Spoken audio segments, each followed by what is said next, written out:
No niin, morjesta vaan. Hei, ollaan juuri käyty tuolla Niagarassa porukalla katsomassa tämmönen uutuuselokuva kuin Terrifier 3 ja tässä on messissä myös Alterstream Henkka. Moro! Ja siellä takana löytyy Halloween Chuck sitten, eli ja opassi tietysti. No, moro. Ja tämähän on sitten saanut hirveätä mainetta tää Terrifier 3 tai herättänyt huomioon ulkomailla, koska tää julkaistiin USAssa unratedinä 2500 screenillä ja tällä hetkellä se on kiistatta tuottoisin toi unratedinä julkaistu elokuva, eli 50 miltsiä on tienannut $2 miljoonan budjetilla ja loppua ei näy, eli kyllä se varmaan herättää kysymyksiä isoilla studioilla, että mitä helvettiä täällä tapahtuu, miksei Jokeria käyty katsomassa, vaan tämmöstä roska-elokuvaa, joka on halvalla tehty ja kertoo klovnista, joka tappaa. Joo. 3. kertaa. Tai siis, kolmatta kertaa tosiaan. Ja juonihan on, että se Sienna pääsee ulos. Eli 2. sitä sankari. Niin, pääsee ulos mielisairaalasta 5 vuoden jälkeen ja Arttihan sitten taas myöskin pamahtaa paikalle apureineen ja alkaa sitten ruumita syntymään näyttävällä tavalla. Kyllä. Tämähän jatkaa hyvin siis tavallaan sitä, mihin se 1 jäi. Ja sitten tuodaan mukaan sitä kakkosmeininkiä, että siinä on se, mikä se 5 vuoden käppikö siinä nyt sitten. Joo. Ihan samoilla jäljillä, mennään samoilla hahmoilla ja ei painettu vaan kaasua tällä kertaa. Joo. Ja semmonen pieni varoituksen sana, että jos olet menossa katteleen tänä Terrifier 3, niin ehkä kannattaisi olla katsottu niin kuin pohjille niin kuin hyvin pienen ajan sisään se ensimmäinen ja sitten myös kakkososa. Nimittäin tässä ainakin mulla tuli sillain monta kertaa, että niinku sakelita, mä en enää muista, koska mä en ainakaan ollut kattonut tätä sen jälkeen, sitä 2. enkä 1, kun mä silloin tein sen videon pari vuotta sitten, niin en ollut kattonut. Mutta ultimaalinen nautinto tulee, jos on katsonut myös sen All Hallows Evissä esiintyvän ensimmäisen lyhärinsä Ninth Circle. Eli se on periaatteessa aika isossakin roolissa tässä viimeisimmässä 3. osassa. Joo. Kannattaa se tsekata myös. Sitä en olekaan ikinä.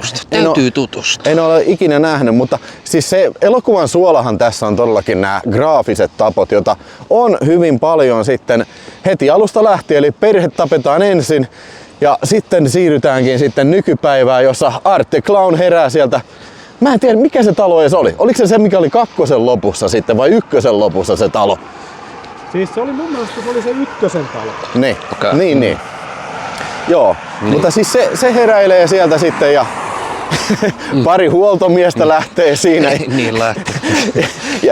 Siis, se oli hauska laulu, mitä se... What does monkey smell? What does fucking smell? Joo, siis tämähän sijoittuu joulun aikaa, että tässä on tämmönen pieni spinnipiste, että vähän niinku jännästi yhdistää niinku niin kuin Halloweenin ja jouluun sitten niin kuin samoihin kansiin sitten. Eli tässähän tää Art the Clown sitten ihastuu. Mun mielestä ehkä filmin hauskimmassa kohtauksessa se saapuu baariin, jossa on joulupukki ryyppäämässä kavereittensa kanssa ja sitten se niin kuin vähän niin kuin tutustuu siihen ja no siitä sitten hommat eskaloituvat sitten niin kuin kohtalaisen verisiksi taas. Joo, ja Clint Howard on saatu mukaan messiin sinne kanssa. Joo. Jep. Joo, ja sitten... Jatkaa on kunnon kulttiklassikko äijä. Mun mielestä tää siis tän, totta kai niin kuin sanottu se ehdoton suola on nää niin kuin veriset tapot tässä ja ne on ne, mitä sä niin kuin koko ajan odotat, että millähän tavalla seuraavaksi niin kuin joku lähtee. No tähänhän se leffa vähän niin kuin perustuu. Niin. Että... Ja sitten tuntuu, että tosiaan jatko-osalta se Art Pellen huumori myös on aika isossa osassa, että se niin kuin osalta tulee ehkä enemmän sitä persoonaa ja mulla tulee jopa mieleen Mr. Bean osittain siitä käyttäytymisestä, siis, se on sitä äänetöntä ja elettiin vaan menemään. Joo, siis se on vähän niinku mun mielestä tämmönen Jason Voorhees ja Freddy Kruegerin sekoitus, että sillä on niinku Freddy Kruegerin huumori, mutta sitten taas Jason Voorheesin niinku tämmönen habitus, että se ei puhu mitään, että sehän on aika taitava. Kuka tää näyttelijä on, niinku, joka näyttelee tätä Art the Clown? Mikä se? Joku Thornton joku. Mun mielestä sen sukunimi. Mutta se on aika taitava tämmönen pantomiimikko kyllä, että se osaa saada niinku ilman mitään niinku puhetta niinku tämmöistä tahallista ja tahatonta komediaa aikaa kyllä tässä. Mä tykkään siitä kyllä. Joo, hyvä hahmo. Siinä ihan ensimmäisessähän oli joku toinen kaveri, mutta tää tuli justiinsa näihin varsinaisiin Terrifier-elokuviin. Okei. Niin sä puhuit sitä ensimmäisestä, tarkoittaa sitä Hallow... All Hallows Eve, taikka se Ninth Circle, kummalla nimellä ne haluaa puhua. Joo. Ninth Circle on siis se lyhäri, joka otettiin mukaan siihen All Hallows Eve antologia-elokuvaan. Just, okei. Mä en ole niin kauhean hyvin näihin Terrifiereihin. En mäkään kyllä. Tutustunut, että niinku hyvä saada vähän semmoista ihan oikeatakin faktaa. Että. Joo, siinä mielessä, että musta jotenkin tuntuu, että se kakkososa oli ehkä kuitenkin ehkä semmoinen eheämpi kokonaisuus, koska se oli niinku selkeä, että okei, siihen tulee Arteclown. Okei, siis mä en muista tätä niin hyvin ulkoa, mutta Arteclown tulee kuvioihin ja sit sitä niinku paetaan siinä. Se yrittää vakuutella, että tämmönen tyyppi on. Mutta tässä kestää hirveän kauan niinku tässä niinku kolmosessa, että periaatteessa nämä kaksi erilaista tarinaa yhdistyy. Siis se vasta ihan niinku viimeisellä puolituntisena, kun se oikeesti saadaan tää päähenkilö, että Savanna Sienna, niin saa selville sitten, että se on oikeesti totta, että tää Arteclown on täällä taas terrorisoimassa. Ja kun katsoja tietää koko ajan, että se on elossa ja tappaa porukkaa, mutta siinä taas vakuutellaan muille vitun pitkään. Jos olisi jotenkin voitu silleen tiivistää sillain nopeammaksi, että se tulee se taka-ajo, se on jokinlainen taka-ajotojen metsästys käynnissä, niin tuntuisi ehkä eheämmältä sitten. Ja siis kun tässä ei ollut sitä selkeää punaista lankaa, koska oli niin kuin sanoit, ne kaksi eri porukkaa tavallaan ja niitä odoteltiin, että koska ne yhdistyy. Se oli jo alusta asti selkeä katsojalle, että kyllähän ne yhdistyy, mutta sä ootat sitä ihan sinne loppuun saakka vähän turhaa. Joo. Niin. Eli kun sitä odoteltiin, niin periaatteessa ei mitenkään edes kauheasti kiinnostavia. Nämä hahmot ei ole kauhean kiinnostavia, nämä ei klooni. Se ongelma oli kyllä tässä, että Art the Clown on se, mitä ollaan tultu katsomaan, ja sitten Sienna ehkä oli jotenkin vähän erityylinen hahmo tässä ehkä siinä kakkosessa. Että joo, se oli nyt semmoinen traumapotilas. Nyt se oli semmoinen selkeästi traumatisoitunut tyyppi. Niin. Kun taas kakkosessa oli se kaikki kasarimeininki ja muu jotenkin ehkä enemmän läsnä, semmoinen vahva sankaritar siinä. Ja niin just. Ja mihin tää muuten kasarista puheen ollen, niin mihin tää sikamakee soundtrack oli unohdettu siitä kakkosesta? Toi muuten, sitten tosta soundtrackista pitää muuten sanoa, että ykkösessä on edelleen mun mielestä paras soundtrack, ja kun kakkosen näin aikoina, niin mä mietin, että ei vitsi, että ne ei tuonut tähän mukana niitä hyviä juttuja ykkösestä. Kakkosessa oli edelleen hyvä soundtrack, mutta nyt kolmosessa tiputettiin myös niitä pois, mitä oli kakkosessa. Joo, musta tuntuu, että tää oli vähän siis todella vaisu musiikiltaan verrattuna siihen kakkoseen ainakin. Mutta ootteko mitä mieltä, että pärjäskö tää joulukauhuelokuvissa millä lailla teidän? Kyllä, miksei pärjää? Ihan mun mielestä top notch mun kyllä. Mielestä tää on aika vaikea sanoa, onko tää parempi kuin Black Christmas, koska se on niin ikoninen. Mutta nämä on vähän eri kaliberia tavallaan, sillä Black Christmas on oikeesti pirun hyvä elokuva. Tää on tämmönen onks tää nyt sitten viihde-splatteri? Ehkä tätä pitäisi verrata Korepornoahan uuteen versioon, niin se olisi ehkä parempi vertauskuva. Tässähän on siis periaatteessa minkä takia porukka leffoihin valuu on se, että mitä Hart tekee uhrille A ja sitten siirtyy paikkaan B ja mitä hän tekee sitten sillä. Niin on, ja tässä oli täytetty niitä välejä vaan semmosella höpinällä, mikä ei tavallaan vienyt Niin ja muisteluilla ja tällaisilla. Ja sitten tää ei edes muistele niitä oikeita asioita. Mulle tuli hirveän monta kertaa siis siltä, sakeli kun tää ei nyt tuoreessa muistissa tää kakkososa ja ykkösosa, koska mä en nyt oikeesti muista, että kirjoittiko se esimerkiksi sen yhden kirjeen se yksi hahmo. Että mitä se tarkoitti sillä? Mä en enää muista tätä. En muista, että mikä juttu se oli, että joku tyttö pitää tappaa. Niin, en mä muista tämmöstä siitä. No. Mut siis mä mietin itse asiassa tuossa elokuvan aikana, että voiko siinä olla joku oikeuskiista sitten siinä, että ei ne voi käyttää esimerkiksi suoraa kuvia siitä takia. No siis en tiedä, mahdollista on. Paljon. Niin. Läsäreitä vaikka siitä, että hei kato, tällainen Art oli viimeksi. No siis kyllä, ihan totta kyllä joo. Ja, mutta vielä jos tuosta joulusta tuli mieleen, se piti mainita, että siis sinänsä tää kapturoi hyvin joulun tunnelma, että tää on hirveän jouluisan näköinen elokuva ja sekin, siis Tää on kuvattu varmaan filmille, siis tää näyttää niin 80-luvulla sitä mä tehdyltä kanssa elokuva. mietin, että olipas hyvän Niin. näköinen kuva. Ja Joo, niin tosi hyvä. Lämpimät värit ja siis sillain niinku hirveän jouluisan tuntunen elokuva ja kaikin puolin. Heti alkoi tekemään mieli torttua, kun katsoi. Joo, ja joululaulut. Se oli ihan loistava kohtaus, se missä toi Art the Clown meni pukeutuneena joulupukiksi, sitten menee jakaa lapsille lahjoja tonne ostoskeskukseen ja sehän päättyy sitten semmoiseen 9/11 tyyliseen iskuun sitten kyllä. Joo, eli saatiin Artille myöskin toi terroristin leima, että kun ei tarpeeksi pahaksi sitä jätkää vielä ole saatu, niin maksimoidaan laittamalla terrorismin leima. Ja iso bonus moottorisahan käytössä.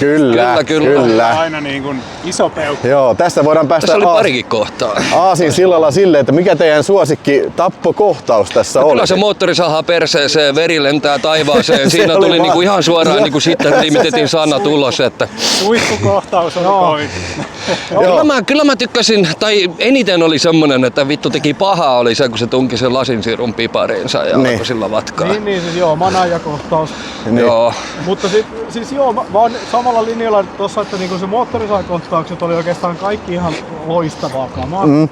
Mutta sitten, mä en tiedä, jotenkin mä tykkäsin siitä, kun käytettiin mattoveistä ja sit se Joo. saatiin se näijä, niin se iho, tiiäks, se oli vaan...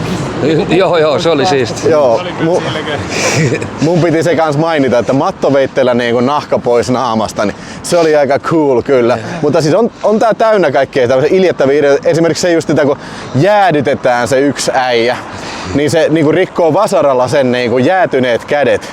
Ja verta, niinku, jalat. Ja jalat, joo. Että se oli semmoista häijyä, mutta niin kuin Joni sanoi siinä aikaisemmin, että oliko tässä sitten kuitenkaan semmoista, meni enemmän komedian puolelle nämä murhakohtaukset. Ehkä semmoinen niinku ilkeys, mikä esimerkiksi kakkosessa oli semmoinen läsnä. Niin Nää ei tuntunut Niin, niin en pahalta mä kuin tiedä. siinä kakkosessa. Ei hierottu suolaa avonaiseen haavaan tyyliin. Niin, en mä tiedä, se heitä siellä katsojista, jos siellä joku katsoja, joka on eri mieltä, heitä kommenttia oikeesti, että se tuntuuko se samalta. Mulla tuli vähän semmonen, vähän jätti kylmäksi, että tuntuu vähän niinku Peter Jackson elokuvalta paikoin niinku Joo, oli vähän enemmän. semmoista brain dead meininkiä Niin. tavallaan, että se oli liian semmoista niin yliampuvaa välillä, että se tuntui tosiaan siltä, että eihän ihmisestä voi tulla tuommoista tavaraa. Hirveitä määrää vettä ja suolia ja ilmaa ja vaikka mitä siellä oli. Okei, nyt mä muistan. Joo, mun suosikki tappokohtaus oli se, kun se yhtä hahmoa, niin sen suuhun tunkittiin se lasiputki ja sitä kautta pistettiin rottia menee sen kurkusta sisään. Ja sit se kurkku viilettiin auki niin, että ne rotat tuli sieltä pihalle. Niin Joo, ja ne oli hämmentyneenä ne rotat siellä.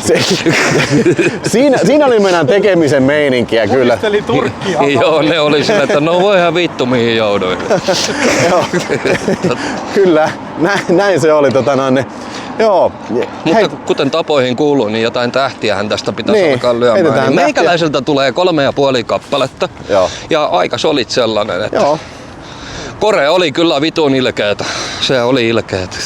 No meikä heittää 3/5, koska olihan tää oli erittäin viihdyttävä, mutta edelleen mun mielestä tässä on sama ongelma kuin kakkosessa, että tässä oli ihan hirveästi turhia kohtauksia tai sitten venytettyjä kohtauksia, että se rytmitys vähän Niin, on olevan heikolla, että mennään niinku vuoristorataan koko aika. Kyllä. Siitä pois pisteitä, mutta Gore oli niinku tuossa Apassikin sanoi niin aivan pirun kova.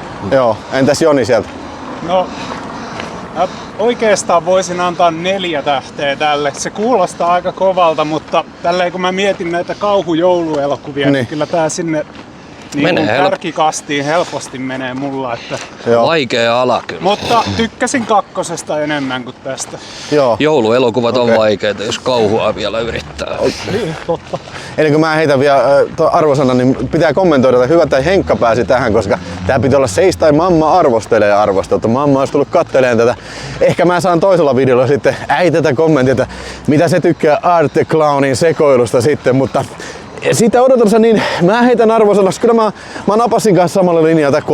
3,5 tähteä. Erittäin solid semmonen. Alussa se tunti, että okei, tää on 4 tähden kamaa. Mutta sitten kun tässä tuli nämä hahmot ja vähän tämmöistä tyhjäkäyntiä alkoi olemaan siinä. Ja vähän semmonen, niin kun alat ajattelemaan, että okei, mihin tää niin on menossa? Yeah. Että mistä tää niin edes kertoo tää elokuva sitten?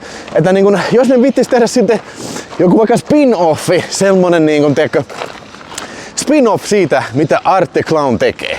missä olisi Artti Clown on se pääosissa. Minkä takia minusta tuntuu, että semmonen on tulossa. Meinaan tuohon lopussa, filmin lopussa vittu sä voit viedä sitä elokuvaa ihan mihin suuntaan sä haluat. Koska se nelonen tulee oikein. Siinä aivan varmasti tulee ja siis se, tosta voi sanoa vielä sen, että tää leffahan lähti, tai tää kolmonen nyt levitti tavallaan sillä, että nyt me ollaan jossain siellä Hellraiser-maisemissa. Joo. Fantasiakauhussa, että niinku, ei vitsi, jännityksellä odotan kyllä, että mitä on seuraavaksi. Joo, mutta tämmönen, kyllä se kannattaa, mä ainakin suosittelen, kannattaa mennä kattelemaan. Ja kannattaa... Ihan ilman muuta, tää on kuitenkin niitä tapauksia, mitä sä et joka päivä tulla leffateatterissa nähdä. Just näin, ja tää on hyvä semmonen, niin kuin Jonikin sanoi, niin kyllä tää on aika hyvä joulun kauhuelokuva. Että jos missaat sen elokuvissa, niin kyllä se kannattaa sitten viimeistään jouluaaton tienoilla sitten katsella.